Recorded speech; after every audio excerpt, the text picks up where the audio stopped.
دیکھیے کسی کو گناہوں پر آمادہ کرنے کے لیے شیطان کے پاس 3 ہی راستے ہیں، وہ 3 ہی طریقے استعمال کرتا ہے، چوتھا طریقہ نہیں ہے۔ یا تو شیطان براہ راست آپ پر حملہ کرے گا، یا نفس کے ذریعے آپ پر حملہ کرے گا، یا آپ کی بری صحبت کے ذریعے آپ پر حملہ کرے گا۔ دیکھیے آپ اپنے دوستوں کے ساتھ بازار میں جا رہے ہیں اور اچانک سڑک کے اس پار آپ کی نظر ایک عورت پر پڑتی ہے، آپ اللہ جل وعلا کے خوف سے اپنی نظریں جھکا لیتے ہیں۔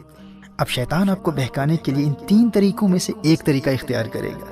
یا تو آپ پر وہ خود براہ راست حملہ کرے گا، آپ سے بار بار کہے گا کہ کوئی بات نہیں، ایک مرتبہ پھر دیکھ لے، تجھے اس کے حسن کا اندازہ ہی نہیں ہے، ایک مرتبہ دیکھ لے، دیکھ وہ تیری طرف دیکھ بھی رہی ہے۔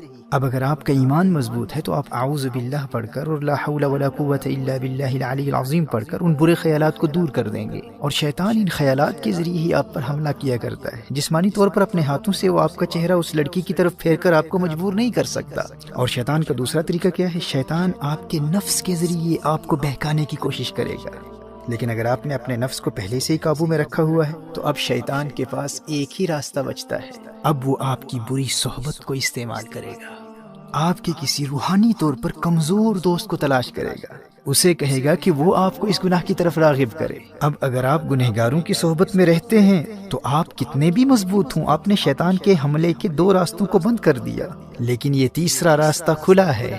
آپ کے دوستوں کے ذریعے شیطان آپ تک بار بار پیغام پہنچاتا رہے گا، ارے ایک مرتبہ تو دیکھ لے، دیکھ وہ تیری طرف دیکھ رہی ہے، دیکھ اسی طرف آ رہی ہے۔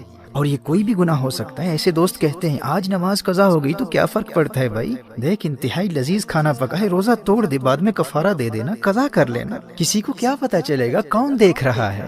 اچھا آج سگریٹ پی لے، ڈرگز لے لے، کسی کو دھوکہ دے دے، جھوٹ بول لے، غیبت کر لے۔ والدین کی ہر بات ماننا ضروری نہیں ہوتا، اب تو بڑا ہو گیا ہے، بچہ نہیں ہے۔ مجھے بھی اپنے والدین سے بہت محبت ہے، لیکن میں ان کی ہر بات تھوڑی نہ مانتا ہوں۔ اچھا آج چلتے ہیں، آج مووی دیکھ لیتے ہیں۔ اچھا تو مجھے مل نہیں سکتا تو کوئی بات نہیں، میں تجھے لنک بھیج دیتا ہوں، لیکن مووی دیکھنا ضرور۔ تو بری صحبت کے ذریعے آپ گناہوں میں مبتلا ہو جائیں گے۔ شیطان آپ کے ارد گرد برے دوستوں کو تلاش کرتا رہتا ہے، اور اگر آپ کا کوئی برا دوست ہی نہیں ہے تو شیطان ہار جائے گا، آپ جیت جائیں گے۔ محترم احبہ، آپ کے لیے خوشخبری یہ ہے کہ رمضان المبارک میں اگر حالت ایمان میں آپ صرف اس ایک دشمن سے بچتے رہے نا، بری صحبت سے خود کو بچا لیا، تو اللہ جل وعلا آپ کو گناہوں سے پاک بھی کر دے گا اور جنت بھی عطا کر دے گا۔ نبی کریم صلی اللہ علیہ وآلہ وسلم نے ارشاد فرمایا، رمضان میں شیطان کو قید کر دیا جاتا ہے، صفدت الشیاطین، آپ کا پہلا بڑا دشمن بند ہے، شیطان خود بے بس ہے، وہ کچھ بھی نہیں کر سکتا، اور دوسرا دشمن آپ کا نفس ہے، نفس۔ نبی کریم صلی اللہ علیہ وآلہ وسلم نے نفس کو قابو کرنے کا جو طریقہ بتایا ہے وہ بھوک اور پیاس ہے، وہ روزہ ہے۔ دیکھیے ماہ رمضان میں اگر آپ سحری اور افطار کے وقت زیادہ کھانا نہیں کھاتے، بہت زیادہ پیٹ بھر کر کھانا نہیں کھاتے، تو آپ کا نفس بالکل کنٹرول میں رہے گا، دونوں دشمن قید ہیں۔ اب اگر آپ مغفرت چاہتے ہیں، جنت میں جانا چاہتے ہیں، تو ماہ رمضان میں صرف اس ایک دشمن سے اپنے آپ کو بچا لیں۔ گناہوں کی طرف راغب کرنے والے، گناہوں کی دعوت دینے والے ہر دوست سے رابطہ مکمل طور پر منقطع کر دیں۔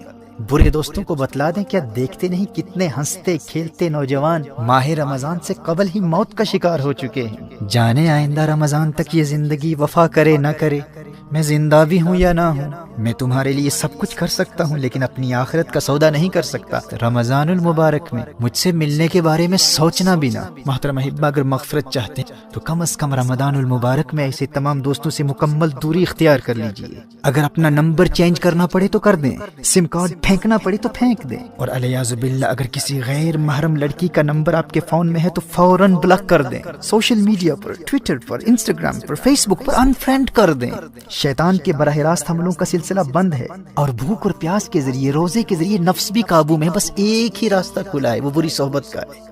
میں دعوے سے کہہ سکتا ہوں میرے دوست، اگر تو نے صرف اس ایک دشمن کا راستہ بند کر دیا تو رمضان المبارک تجھے جنتی بنا دے گا۔